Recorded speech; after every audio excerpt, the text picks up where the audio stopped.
R C B versus C S K ನಾಳೆ ನಡೀತಾ ಇದೆ ಚಿನ್ನಸ್ವಾಮಿ ಸ್ಟೇಡಿಯಮಲ್ಲಿ ನಮ್ಮ ಬೆಂಗಳೂರಲ್ಲಿ. ಸಿ ಎಸ್ ಕೆ ಈಗಾಗಲೇ ತನ್ನ 2 ಮ್ಯಾಚ್ನ ಸೋತು ಬಾಟಮ್ ಆಫ್ ದ ಟೇಬಲಲ್ಲಿದ್ದಾರೆ. ಆರ್ ಸಿ ಬಿ ತನ್ನ ಒಂದೇ ಒಂದು ಮ್ಯಾಚ್ ಆಗಿರೋದು, ಅದನ್ನು ಭರ್ಜರಿಯಾಗಿ ಫಸ್ಟ್ ಮ್ಯಾಚ್ SRH ಮೇಲೆ ಗೆದ್ದು ಟಾಪ್ ಆಫ್ ದ ಟೇಬಲಲ್ಲಿದ್ದಾರೆ. ಹೌದು, ಇವಾಗ ಇನ್ನೂ ಬೇರೆ ಟೀಮ್ಸ್ ಆಡಿದ್ರು, ಎರಡು ಮ್ಯಾಚ್ ಆಗಿದೆ. ಅದರಲ್ಲಿ ಪಂಜಾಬ್ 2 ಮ್ಯಾಚ್ ಗೆದ್ದಿದೆ, ಅವರು ಟಾಪಲ್ಲಿರ್ತಾರೆ. ನೆಟ್ ರನ್ ರೇಟ್ ಕೂಡ ಚೆನ್ನಾಗಿದೆ. SRH ಒಂದು ಮ್ಯಾಚ್ ಭರ್ಜರಿಯಾಗಿ ಎತ್ಕೊಂಡ್ರು. ಬಟ್ ಆರ್ ಸಿ ಬಿ ಅಂತ ನೀವು ತೊಗೊಂಡ್ರೆ ಲಾಂಗ್ ಗ್ಯಾಪ್ ಆಗಿದೆ, ಆಲ್ಮೋಸ್ಟ್ 8 ಡೇಸ್. ಟೂರ್ನಮೆಂಟ್ದು ಮೊದಲನೇ ದಿನ ಮಾತ್ರ ಆರ್ ಸಿ ಬಿ ಆಡಿದಂಥದ್ದು. ಅದಾದಮೇಲೆ ತಿರ್ಗಾ ಅವರು ಕೊಟ್ಟಿರೋದೇ ನಾಳೆದ ಮ್ಯಾಚು. ನಾಳೆ ಆದಮೇಲೆ ಮತ್ತೆ ಒಂದು 4 ದಿನ ಗ್ಯಾಪ್ ಇದೆ. ಅದಾದಮೇಲೆ ನೆಕ್ಸ್ಟ್ ಫ್ರೈಡೇನೇ ಇನ್ನೊಂದು ಮ್ಯಾಚ್ ಇರೋದು. ಸೊ ಇನ್ನೂ ಫ್ರೆಶ್ ಸಿಗುತ್ತೆ ಸ್ಟಾರ್ಟ್ ಆಫ್ ದ ಟೂರ್ನಮೆಂಟಲ್ಲೇ, ಸ್ಟಾರ್ಟ್ ಆಫ್ ದ ಸೀಸನ್ನಲ್ಲೇ.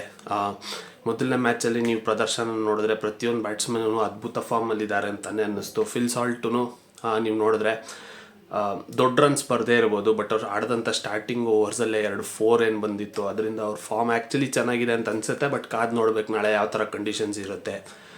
ಬ್ಯಾಟಿಂಗ್ ಮೊದಲು ತೊಗೊತಾರ, ಬೌಲಿಂಗ್ ತೊಗೋತಾರ. ಆಬ್ವಿಯಸ್ಲಿ ಚಿನ್ನಸ್ವಾಮಿ ಸ್ಟೇಡಿಯಮಲ್ಲಿ ಟಾಸ್ ಗೆದ್ದರೆ ಬೌಲಿಂಗೇ ತೊಗೊಳ್ಳೋದು. ಬಟ್ ಆರ್ ಸಿ ಬಿಗೆ ಏನಾದರೂ ಟಾಸ್ ಸೋತು ಬ್ಯಾಟಿಂಗ್ ಬಂದರೆ, ಫಸ್ಟ್ ಬ್ಯಾಟಿಂಗ್ ಆಡಿದ್ರೆ ಎಷ್ಟು ಸ್ಕೋರ್ ಬೇಕಾಗ್ಬೋದು, ಎಷ್ಟು ಹೊಡಿಬೇಕು. ಬಿಕಾಸ್ ನೀವು ಲಾಸ್ಟ್ ಮ್ಯಾಚೇ ನೋಡಿರ್ಬೋದು, 220, 230 ಆದ್ರೂ ಸೇಫ್ ಸ್ಕೋರ್ ಅನ್ನಿಸ್ತಾ ಇಲ್ಲ. ಬಿಕಾಸ್ 15 ಓವರಲ್ಲೇ ಚೇಸ್ ಮಾಡಿದರು SRH ವಿರುದ್ಧ ಆರ್ ಸಿ ಬಿ. ಬ್ಯಾಟಿಂಗಿಗೆ ಬರೋದಾದರೆ ಫಿಲ್ ಸಾಲ್ಟ್ ಆಗಿರ್ಬೋದು, ದೇವದತ್ ಪಡಿಕ್ಕಲ್ ಆಗಿರ್ಬೋದು, ವಿರಾಟ್ ಕೊಹ್ಲಿ ಆಗಿರ್ಬೋದು, ರಜತ್ ಪಟಿದಾರ್ ಆಗಿರ್ಬೋದು, Jitesh Sharma, Tim David, Romario Shepherd, ಹೇಳ್ತಾನೆ ಹೋಗ್ಬೋದು ಲಿಸ್ಟು. ಇನ್ನು ನಿಮಗೆ ರಿಸರ್ವ್ಸಲ್ಲಿ ಜೇಕಬ್ ಬೆಥಲ್ ಅಂತ ಬ್ಯಾಟ್ಸ್ಮನ್ ಇದ್ದಾರೆ. ಅವ್ರಿಗೆ ಚಾನ್ಸ್ ಸಿಗುತ್ತಾ ಇಲ್ವಾ ಅನ್ನೋದು ಗೊತ್ತಿಲ್ಲ. ವೆಂಕಟೇಶ್ ಅಯ್ಯರ್ನ ತೊಗೊಂಡಿದ್ದಾರೆ 7 ಕೋಟಿಗೆ, ಅವ್ರಿಗೆ ಚಾನ್ಸ್ ಸಿಗುತ್ತಾ ಅಂತಲೂ ಗೊತ್ತಿಲ್ಲ. ಸೊ ಜಾರ್ಡನ್ ಕಾಕ್ಸ್ ಅಂತ ಒಬ್ರು ಪ್ಲೇಯರ್ ಇದ್ದಾರೆ. ಎಷ್ಟು ಜನ ಅವ್ರನ್ನ ಬೇರೆ ಇಂಗ್ಲೀಷ್ ಲೀಗಲ್ಲಿ 100 ಫಾಲೋ ಮಾಡಿದ್ದೀರಾ ಗೊತ್ತಿಲ್ಲ, ಬಟ್ ಅವರಿದ್ದಾರೆ. ಸೊ ಬ್ಯಾಕಪ್ ಕೂಡ ಅಷ್ಟೇ ಸೂಪರ್ ಆಗಿದೆ ಆರ್ ಸಿ ಬಿದು. ಹೇಸಲ್ವುಡ್ಡು ನೆಕ್ಸ್ಟ್ ಮ್ಯಾಚ್ ಆಡ್ತಾರ, ನಾಳಿನ ಮ್ಯಾಚ್ ಆಡ್ತಾರ ಸಿ ಎಸ್ ಕೆ ಮೇಲೆ, ಇನ್ನೂ ಕಾದು ನೋಡಬೇಕಾಗಿದೆ. ಬಟ್ ಅವ್ರು ಆಡಿಲ್ಲ ಅಂದ್ರೂ ಜೇಕಬ್ ಡಫಿ ಆಲ್ರೆಡಿ ಪ್ರೂವ್ ಮಾಡಿದ್ದಾರೆ ಎಷ್ಟು ಪೋಟೆಂಟ್ ಇದೆ ಬೌಲಿಂಗ್ ಅಟ್ಯಾಕ್ ಅಂತಾನು ಲೀಡರ್ ಆಫ್ ದ ಪ್ಯಾಕ್ ಥರ ಅವರು. ಫಸ್ಟ್ ಮ್ಯಾಚಲ್ಲಿ ನೀವು ನೋಡಿದ್ರೆ 3 ವಿಕೆಟ್ ತೆಗೆದಿದ್ರು. ಸೊ ಒಂದು ಲೆಕ್ಕದಲ್ಲಿ ಅವರು ಲೀಡರ್ ಆಫ್ ದ ಪ್ಯಾಕ್ ಥರ ಕಾಣ್ತಾ ಇದ್ದಾರೆ.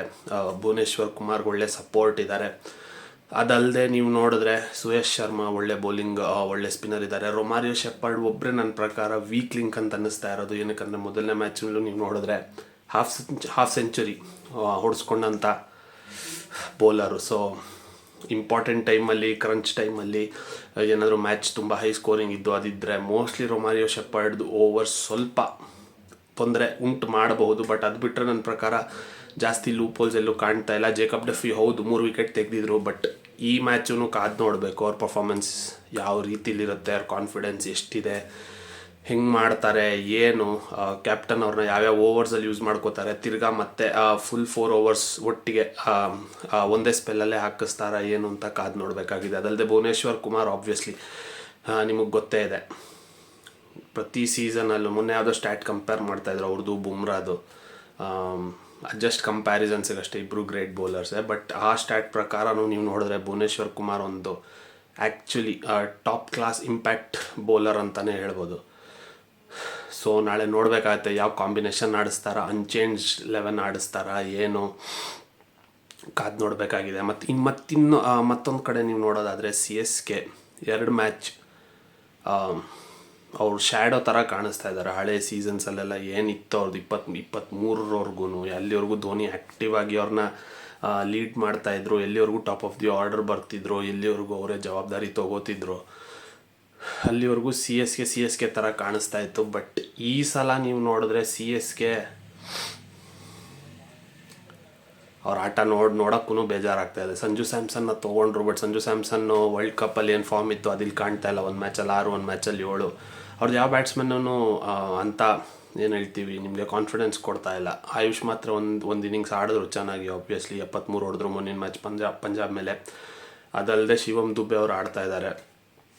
ಬಟ್ ಅದು ಬಿಟ್ಟರೆ ನೀವು ನೋಡಿದ್ರೆ ಯಾವುದು ಕನ್ಸಿಸ್ಟೆಂಟಾಗಿ ರನ್ಸ್ ಬರ್ತಾ ಇಲ್ಲ ಸಿ ಎಸ್ ಕೆ ಬ್ಯಾಟ್ಸ್ಮನ್ಸ್ ಕಡೆಯಿಂದ. ಬಟ್ ಬೆಂಗಳೂರು ಫಾರ್ಮಲ್ಲಿ ಇಲ್ಲದಿರೋ ಬ್ಯಾಟ್ಸ್ಮನ್ನು ಫಾರ್ಮಲ್ಲಿ ತರೋವಂಥ ಗ್ರೌಂಡ್ ಅದು. ಸೊ ಎಷ್ಟು ರನ್ಸ್ ಹೊಡಿಬೋದು, ಮೋಸ್ಟ್ಲಿ ಏನಾದರೂ ಟಾಸ್ ಆರ್ ಸಿ ಬಿ ಗೆದ್ದರೆ ಸಿ ಎಸ್ ಕೆ ಮೊದಲು ಬ್ಯಾಟಿಂಗ್ ಬಂದರೆ ಎಷ್ಟು ಹೊಡಿಬೋದು ಅಂತ ಕಾದು ನೋಡಬೇಕಾಗತ್ತೆ. ಮಿನಿಮಮ್ 220, 230 ಅಂತೂ ಬೇಕಾಗಿದೆ ಈ ಗ್ರೌಂಡಲ್ಲಿ. ನಾನು ಫಸ್ಟ್ ವೀಡಿಯೋ ಸ್ಟಾರ್ಟಿಂಗಲ್ಲೇ ಹೇಳ್ದಂಗೆ ಒಂದು ಲೆಕ್ಕದಲ್ಲಿ ಸಿ ಎಸ್ ಕೆ ಇವಾಗ ಸಿ ಎಸ್ಗೆ ಆಗಿದೆ.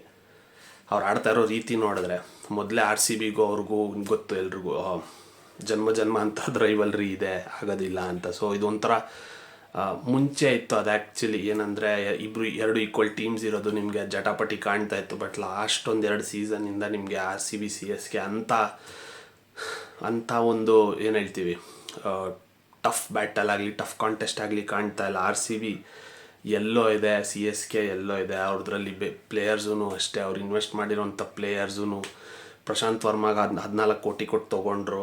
ಅವರೆಷ್ಟು ಈ ಟೂರ್ನಮೆಂಟಲ್ಲಿ ಹಿಟ್ ಆಗ್ತಾರೆ ಫ್ಲಾಪ್ ಆಗ್ತಾರೆ ಅದಿನ್ನೂ ಗೊತ್ತಿಲ್ಲ, ಕಾದು ನೋಡಬೇಕಾಗುತ್ತೆ. ಆಯುಷ್ ಮಾತ್ರ ಒಬ್ಬರೇ ಸ್ವಲ್ಪ ಸ್ಪಾರ್ಕ್ ಥರ ಕಾಣಿಸಿದ ಅಂಡರ್-19 ಪ್ಲೇಯರು, ಅಂಡರ್-19 ಕ್ಯಾಪ್ಟನ್ ಆಗಿದ್ದರು.